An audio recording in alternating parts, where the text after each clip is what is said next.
This is my neighbor John, and this is John's childhood computer. Today I'm going to surprise him by restoring this computer and trying to recover a game he wrote and saved on this tape 38 years ago. Oh my gosh, that's bringing back memories.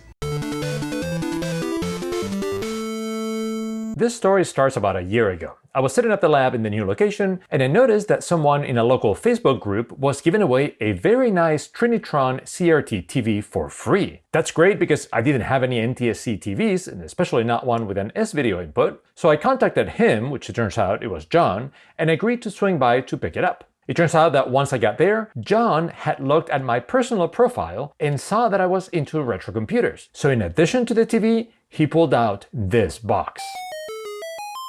This is his childhood TI-99 4A computer, which looks to be in great condition. But it's not just the computer. Look at all the accessories and software.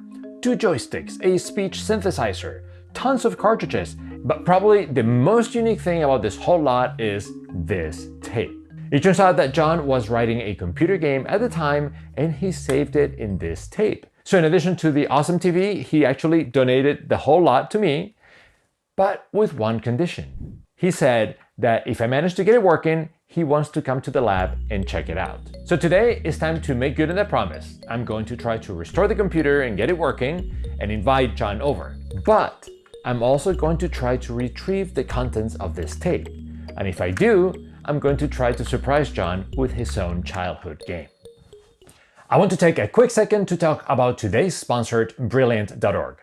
I actually love telling you about a sponsor like that because I personally really like it, and they're a great fit for the philosophy of the channel. I'm all about finding out the why of things. So if we find out that this computer isn't working, I want to know exactly why that is. Brilliant offers online courses that you can take at your own pace on all sorts of topics related to math, engineering, science, and computers. Their lessons are interactive too, so they have you engaging with the concepts from the start, which makes them much more effective than simply reading about it or hearing about it in a topic like you would do in a traditional classroom or in a video. Their courses are also targeted to a wide audience. I found courses that I enjoyed and I did all the way through, but the other day I tried it with my 11-year-old daughter, and she actually had a blast going through the Algebra 1 course and interacting with a physical scale to balance equations.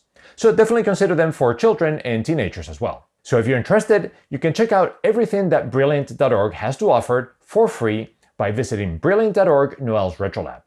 The first 200 to sign up through that link will also get 20% off Brilliant's premium annual subscription. And now, let's see if the TI-99 4A is actually working. It's in really good condition, but unfortunately that doesn't mean that it's actually working. The computer comes with a power supply, which is a good thing because it's one of those unusual ones with an unusual connector. Let's go ahead and test it. It's a good idea to test the power supply because sometimes the power supplies can fail, these original ones. Fortunately, most of them, when they fail, the voltage goes low and it simply means that the computer just doesn't run. Although there are some infamous power supplies like the Commodore 64 that when they fail, the voltage goes up and it can take the machine down with it. It doesn't even generate DC voltages, it's all AC. And fortunately, it says it here, so I don't have to even go look it up on the internet. Pins 1 and 2, we get 19 AC, that's close enough to 18. And then between 2 and 4, yep, 9 volts AC, again, a little higher. Maybe it's assuming that with the load of the computer, it's more gonna be the 8 volts that it says in here. So I think this is working correctly. Next, we need a video cable to connect the computer to the TV. Now, I've dealt with PAL TI-99s in the past, and those output a really weird kind of component video that is not really compatible with modern component devices. So in order to get those to work, I had to build a whole complicated PCB that translated the signal into RGB and all that. So I was kind of fearing what I had to go through this. So then I looked more closely and I realized that that's right, the NTSC version of the TI-99 4A outputs just composite video. And it actually uses a DIN5 connector. So I thought, okay, I'll just make my own cable for a DIN5. And then I realized, wait, DIN5, composite video, that sounds really familiar. And it turns out it's the same form factor as the Commodore 64 and the Atari. When I checked to see if it's not just the form factor, but if the signals are the same, yes, they are. So somehow that was really early in the 80s, and that's as close as it came to a video out standard for computers back then. So what I'm going to do is I'm going to use the Commodore 64 video cable that I had around, and let's see if we can get that to work. The beep is great. Oh, first try. That's awesome. This is a much better experience that I've had in the past with TI-99s. They haven't had a great track record. So I am thrilled that at least it starts up. Let's see, does it work? Okay, sounds like, yeah, we can get into basic, and that works pretty, oh. Huh. Some keys I press and they seem to press multiple, oh yeah. Yeah, some of them seem to just run away, which is a little unusual. But I don't even see any missing keys or anything, so maybe the membrane needs a little cleaning. The computer in general needs a little cleaning anyway, so I think I'm going to, now that I know it works, I think I'm going to take it on the workbench, disassemble it, give it a good cleaning, and then check out the membrane at the same time and see if that key problem is fixed.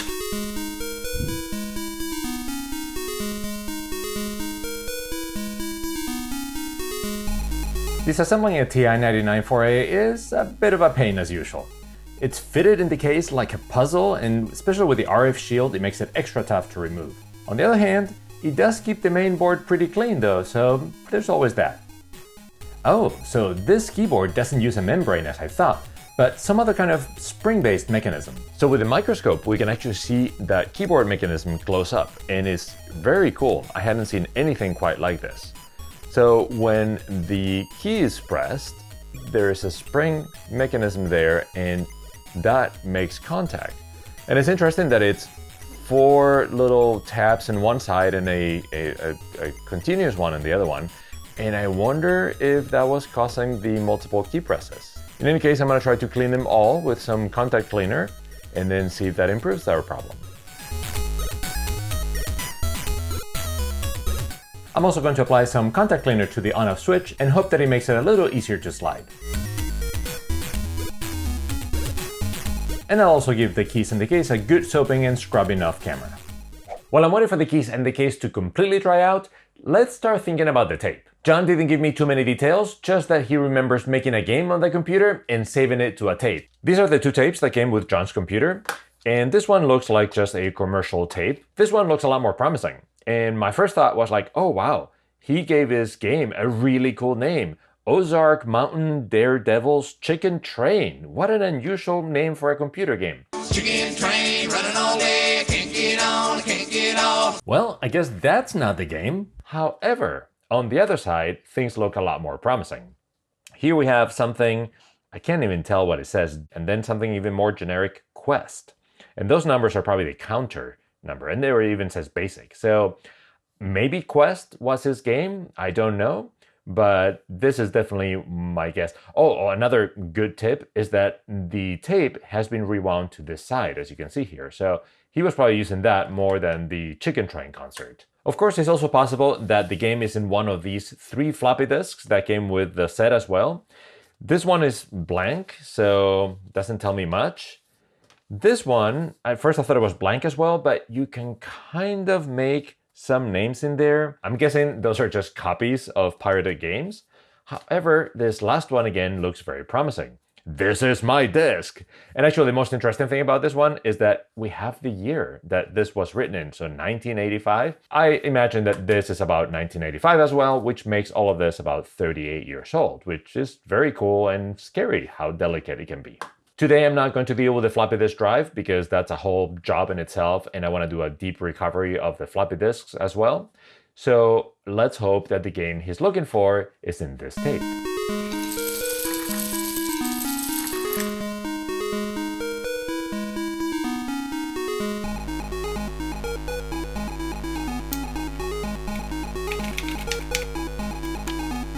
Ah, the switch works much better now.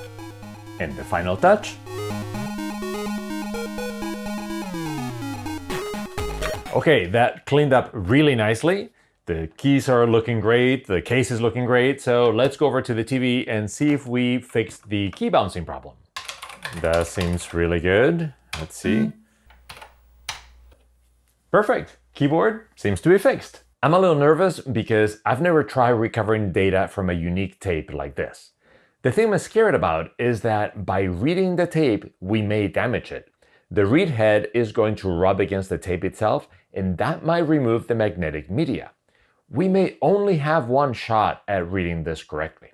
If so, we need to plan this very carefully, NASA style. To maximize my chances of success, I decided to call someone with much more experience than me recovering tapes. If you have a one-of-a-kind tape, I would not make that your first tape to try to back up. This is Dustin Hubbard from Gaming Alexandria. Gaming Alexandria is a group that preserves material from older platforms. That includes everything from flyers and magazines to discs and cassette tapes. The very first tape I did preserve was a Pac-Man for, I think, the Sharp MZ700 computer. I was, trying to figure it out as I went, and then the tape snapped. So... So what would you recommend to play back this unique tape? You really want to find a good, tape player that can you hook into your PC. I like that cheapo one I've got because oddly, I've gotten the best results out of it. I've used some old tape decks too. And they would work, but I don't know why this little cheapo $20 thing, it's worked out pretty good for me, at least on the Japanese systems. When you save it to a computer, what volume do you shoot for? Try to keep it from where it's not clipping, the outside boundaries of it.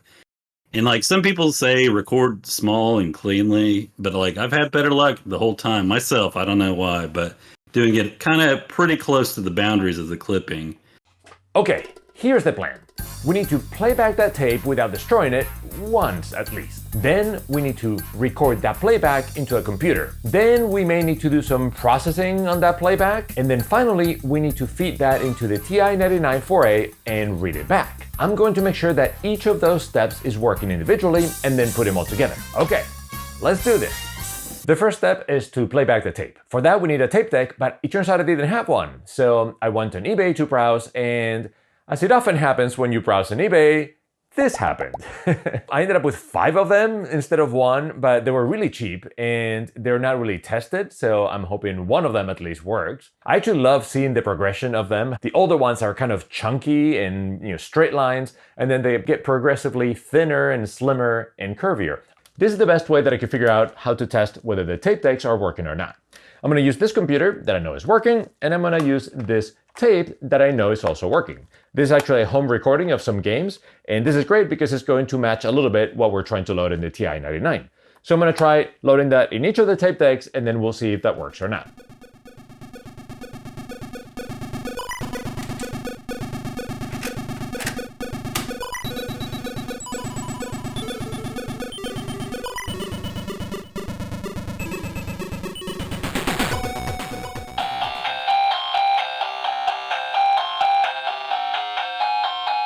All right, out of the 5 tape decks, 3 were working perfectly.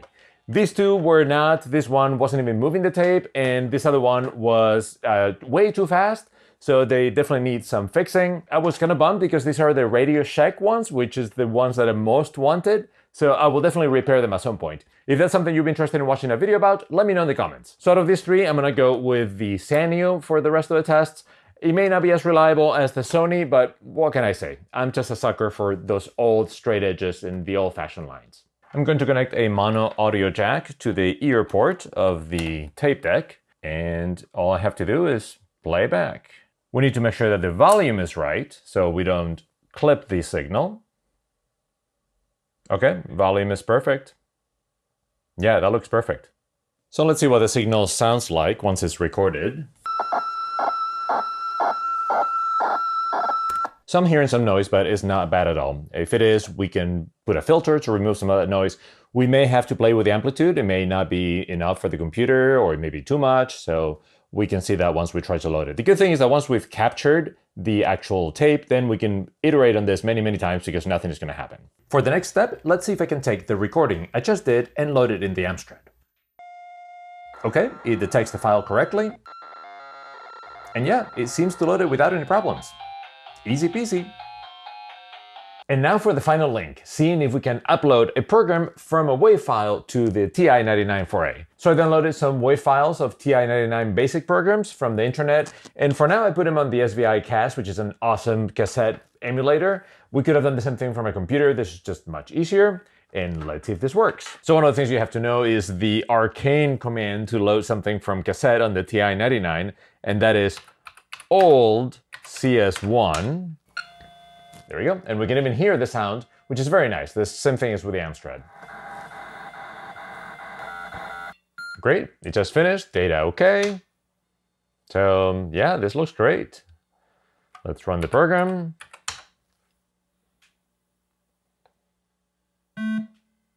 Uh-oh. Incorrect statement. Oh wow, so the basic listing is totally corrupted, but it loaded okay. I'm surprised there was no data checking of some error checking of some kind. That's very odd. I'm gonna have to do some investigating. I'm starting to go a little crazy with this. I can't figure out why that program is not loading.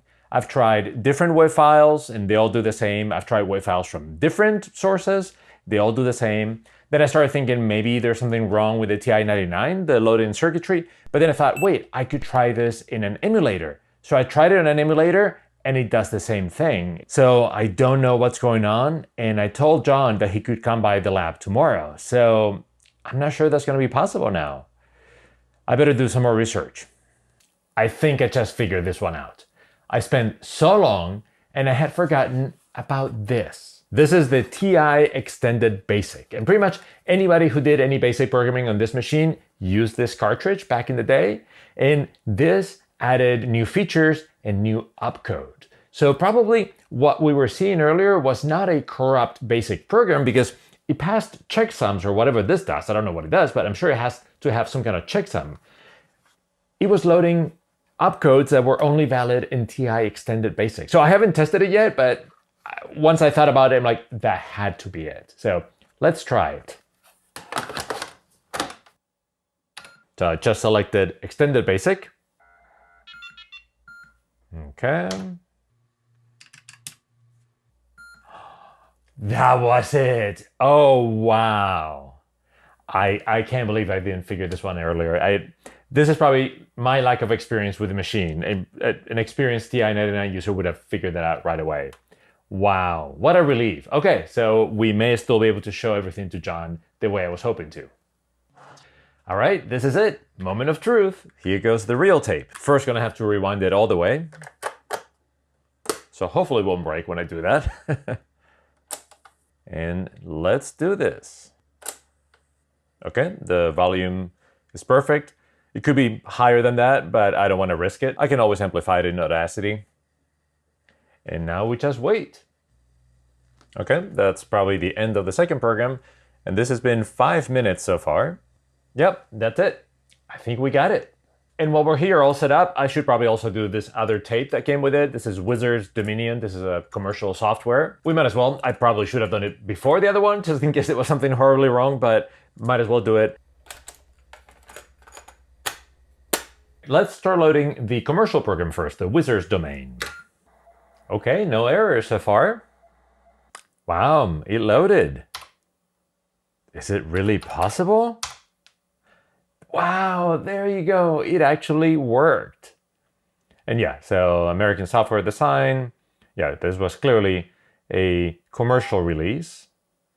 Wow, very cool. So let's try it with John's programs now. This is the first one in the tape. Oh, we get an error. This is what I was afraid of, that it worked with the commercial one, but not with the home recorded tape. So this is what the WAV file of the first program looks like, and immediately I see the problem, which is right here. There is a clear dip in volume, and you can even hear it when it plays from here. And I think I know why this happened. This is probably because, remember that the tape wasn't fully rewound? So this was probably the part of the tape that was exposed to the air. Is this a permanent damage? I don't know. Maybe. I'm not gonna say it's impossible, but I think it'd be pretty tough. It depends on the severity of, how bad it was, I think. And again, I think you're gonna have to go in and look at the waveform and kind of tell what you think it's supposed to be, where the 1 or the 0 is, and figure it out that way. It might become trial by fire there. Some of these things probably have checksums in them, So maybe you can just take that one area and just start plugging in stuff and seeing where, you think it's wrong. You can still kind of get some information there, but if we're serious about restoring this, I think I would have to write a program to like try to read the samples from here and try to reconstruct it with the correct volume. Definitely not trivial. At this point, I would not really bet on it. I mean, in some of these places, it's almost gone. So yeah, I'm afraid that this first program is completely gone. Okay, let's try it with the second program on that same tape. No errors so far. Wow, this one loaded correctly. So I'm gonna wait to run this until John gets here, so it's a surprise for everybody, but I wanna make sure that we've loaded something correctly. And yeah, that looks like that could be it. Hi. Do you remember when you put it away? It would be mid-80s, probably 84, maybe 83. So it's just been in storage for It's been in storage all that time? Yeah, I was at my parents' house for a long period of time. Do you remember how to turn it on? There we go. My gosh. There we go. Yeah, no mouse. Press any key. Press 1 for TI Basic. Yeah, TI Basic that came with it, and then I had the extended. Do you want to try the Parsec cartridge now? Oh yeah, that's right. They had to put the cartridge in before turning it on. Yes. And that started it. Yeah. And then once you press that, look how fast it responds though. So you have to be moving. You have to be timing that one. Oh my gosh, because I kind of want to get down to where we're going into the guitar. We're going into the cavern. Because that's where you'd use the one key and you basically drive through. Stop talking, John, here.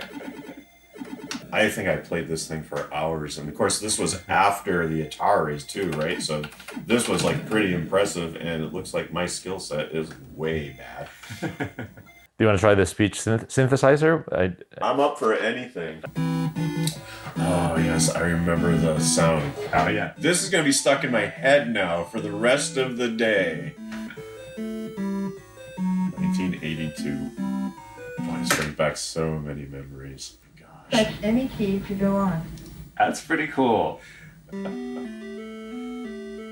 gosh. Here we go again. Yeah. I remember. Oh, my gosh, that's bringing back memories. The thing you had written here. Do you remember anything about this? I remember very little, if that is the game. If that is the game, If that is the game, which I have no recollection of, if it's the game was stored on a cassette or if it was stored on a floppy. Right. I remember what the game kind of was. It was not complete. What was it? So it was kind of like a valley set up as a valley that had angles, and then it had two firing turrets. Okay. That we programmed so you could angle the direction of fire and it would fire on each side, kind of like Missile Command. So is the name, any of those names look familiar? Because Dogfight, yeah, that's a game that probably was given to me by David. And Quest, that's probably also another game. And it was Arc Mountain Daredevil's Chicken Train on the back. I saw that. I still have that record today too.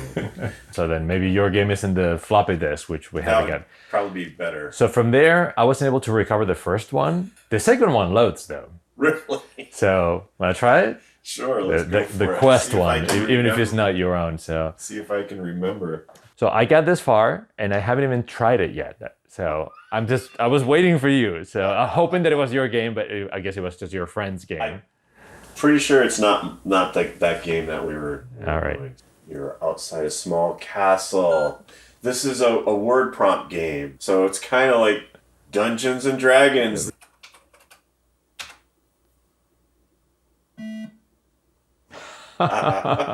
Memory full. So it's either a bug or it requires some memory add-on or something. So clearly an unfinished. It's very possible. It might have been something we had started and maybe we were writing together. So That is funny. I don't know. But you don't have memories of this one, huh? No. I have memories of like Yeah. the text prompt style game. Right. But maybe we did not get very far on it. So in the end, the tape didn't have the game that he remembered working on. So that must have been in the floppy disk instead. So I think what I'm going to do for another time is I'm going to restore the floppy disk drive and really examine this whole thing. This is a whole expansion base. That could be really interesting. And try to do a full recovery of the floppy disk and then invite John over again to see if this is the one that he remembers after all. Anyway, I hope you enjoyed that video and I will see you next time.